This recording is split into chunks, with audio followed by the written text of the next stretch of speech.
हिमाचल प्रदेश के कांग्रेस महासचिव महेश्वर सिंह चौहान ने बीजेपी सरकार पर जमकर हमला बोला है। महेश्वर सिंह चौहान ने कहा, बीजेपी सरकार ने प्रदेश में अराजकता फैला दी है और हिमाचल वासियों को अराजकता की आंधी में सरकार धकेल चुकी है। राशन को लेकर जनता को बेवकूफ बनाया गया है। कोरोना काल में सरकार ने जनता को ठेंगा दिखाया है। हालांकि ये भी कहा कि कोरोना संकट के बीच जयराम सरकार ने बिजली पानी के बिल भी विस्फोट कर दिए हैं और महंगाई चरम पर है। गरीब जनता जो है वो बेबस और लाचार नजर आ रही है। हिमाचल प्रदेश की भारतीय जनता पार्टी की सरकार ने पूरे प्रदेश में अराजकता फैला दी है और पूरे प्रदेश को इस अराजक आंधी में धकेल दिया है। आज जहां प्रदेश इस सरकार की गलत नीतियों से और इनके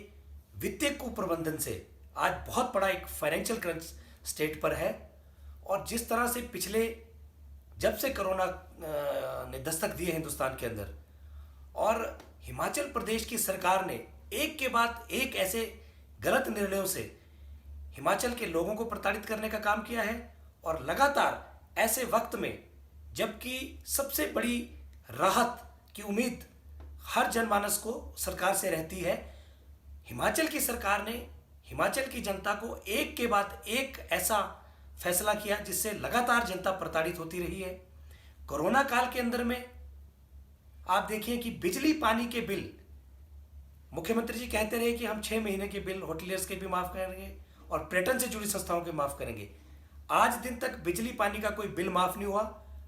अपितु बिजली की दरें इस प्रदेश सरकार ने कोरोना काल के अंदर बढ़ाई और एक बहुत महत्वाकांक्षी योजना जो हिमाचल प्रदेश की मैं समझता हूं कि कांग्रेस की सरकार में भी बहुत एक प्रभावी और बहुत एक लोकप्रिय योजना थी, राशन की सब्सिडी की, जिसको कांग्रेस की सरकार ने आरंभ किया था। आज इन्होंने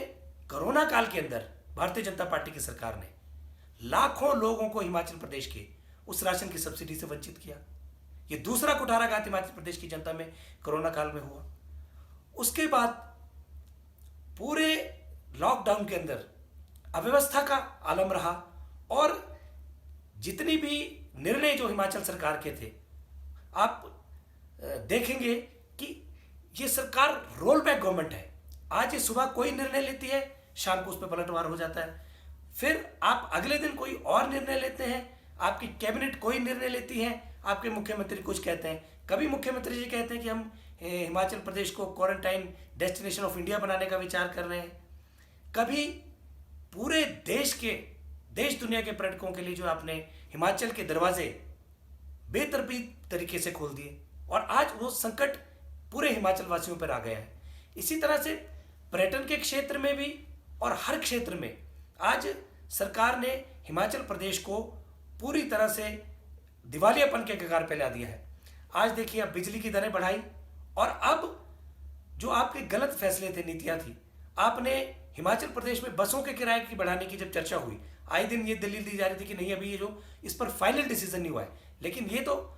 आपके मंत्री ने माना है कि कैबिनेट में इस पर चर्चा हुई है और 25% जो है कि बसों के किराए को बढ़ाने की बात हुई है। हिमाचल प्रदेश में बस किराया अगर आप तुलनात्मक दृष्टि से देखें तो और राज्यों से अभी भी सबसे ज्यादा है और 25% बढ़ाने की बातें करी जा रही हैं और अब सरकार एक कदम और आगे जा रही है कि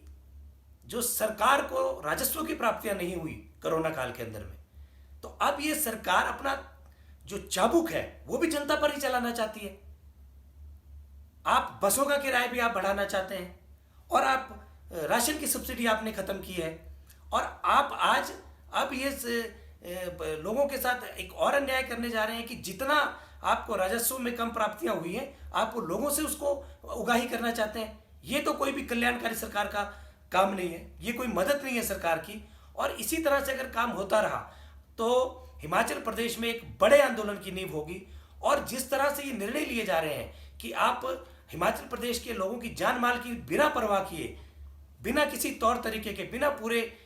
अपने तैयारियों के पूरे देश के पर्यटकों के लिए हिमाचल प्रदेश के रास्ते खोल दें और ये बड़ा खतरा है हिमाचल प्रदेश पे। और समय समय पे कांग्रेस पार्टी इसको चेता रही है, इस सरकार को, इस तानाशाह सरकार को हम चेता रहे हैं कि आप इस तरह के जन विरोधी निर्णय ना लें। और आज एक वक्त है जब सरकार को जनता के साथ खड़ा होना चाहिए पूरे देश दुनिया की सरकारें आज कोशिश कर रही हैं कि अपनी जनमानस को किस तरह से राहत प्रदान की जाए, कौन सी सब्सिडी उनको दी जाए, उनको राशन में सब्सिडी दी जाए, उनको पर्यटन का जिनको नुकसान हुआ है वहाँ पे उनको सब्सिडी दी जाए। लेकिन आज हिमाचल की सरकार क्या कर रही है कि ये तो लोगों के मुंह से निवाला छीनने का काम कर रही है। और हिमाचल एक ऐसी प्रदेश है कि हमारे पास सीमित संसाधन है, बावजूद इसके कि कोई केंद्र से आज डबल इंजन की सरकार की बातें करते थे कि आप कोई आउटराइट पैकेज लाते, कोई एक योजना बनाते, फाइनेंस की योजना बनाते जिससे कि हम लोग आत्मनिर्भर रहें इस संकट से और बाहर आए। लेकिन आज सरकार अपने जो आर्थिक कुप्रबंधन का शिकार हो चुकी है और अब प्रदेश को उसकी नीतियों का जो खामियाजा, हिमाचल सरकार की नीतियों का खामियाजा भुगतना पड़ रहा है। और जहां तक कांग्रेस की बात है, कांग्रेस एक जिम्मेदार विपक्ष की तरह हर जनता से जुड़ा मुद्दा उठा रही है। और सरकार आज क्या कर रही है कि अभी भी जो सरकार का ध्यान है वो कोरोना से निपटने में कम है, लेकिन अपने राजनीतिक प्रतिद्वंदियों को प्रताड़ित करने में और प्रतिशोध की भावना से जो कार्रवाई करने का काम हो रहा है। चाहे आप लाहौल स्पीति के अंदर देखिए कि 200 महिलाओं ने अगर मंत्री का रास्ता रोका है तो क्या समझते हैं आप कि ये लोकतंत्र के अंदर कोई वर्जित है? अगर अपने अधिकारों के लिए कोई बात की जा रही है तो उस पर तो भारतीय जनता पार्टी की सरकार को बहुत मिर्चें लग रही है। और जब आप अगर कांग्रेस सरकार, कांग्रेस की जो युवा कांग्रेस है वो धरने प्रदर्शन कर रही है लोगों की मांगों को लेकर, जनहितों को लेकर, कांग्रेस पार्टी प्रदर्शन कर रही है, तो हमारे लोगों के खिलाफ मुकदमे बनाए जा रहे हैं। 200 महिलाओं के खिलाफ आपने मुकदमे बनाए इस सरकार ने, तानाशाह सरकार ने। और जब आप क्या कर रहे हैं, जब आप ये वर्चुअल रैलियां जो पूरे प्रदेश में कर रहे हैं, ठीक है मुख्यमंत्री जी अपने दफ्तर से बैठकर बटन दबा रहे हैं और वीडियो कॉन्फ्रेंसिंग कर रहे हैं, लेकिन जहां पर उद्घाटन हो रहे हैं वहां पर सैकड़ों लोगों की तादाद में लोग इकट्ठे हो रहे हैं। उसमें क्या सोशल डिस्टेंसिंग नहीं आपकी हर्ट हो रही? क्या वहां पर वो जो मापदंड है केंद्र सरकार के वो नहीं वहां पर आहत हो रहे? तो ये सरकार कर क्या रही है? आज ये वर्चुअल रैलियां करने का वक्त नहीं है, आज वक्त कोरोना से निपटने का है। प्रदेश की जो आर्थिकी खत्म हुई है उसको पटरी पर लाने का है। लेकिन ये सरकार अभी भी राजनीति कर रही है और हम इस सरकार को चेताना चाहते हैं कि आप अपनी इस राजनीति से बाज आए, नहीं तो अब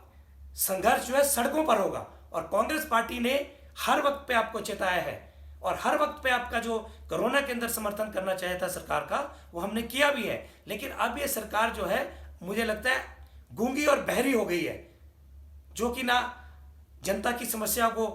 सुन पा रही है ना उनकी समस्याओं के निवारण के लिए कुछ बोल पा रही है। इसलिए भी बहुत जरूरी है कि इस सरकार को चेताना होगा और इस सरकार के खिलाफ हिमाचल प्रदेश के लोग लामबंद होंगे, तब जाके ये जो हिमाचल प्रदेश इस कोरोना से और इस आर्थिक जो संकट हिमाचल प्रदेश के ऊपर छा गया है इससे बाहर निकल पाएगी। और भारतीय जनता पार्टी ने अपने सारे वादे तोड़े हैं, अपने हर वादे में विफल रही है और इस महामारी के संकट में भी हिमाचल प्रदेश के लोगों को राहत देने में ये सरकार पूरी तरह विफल रही है।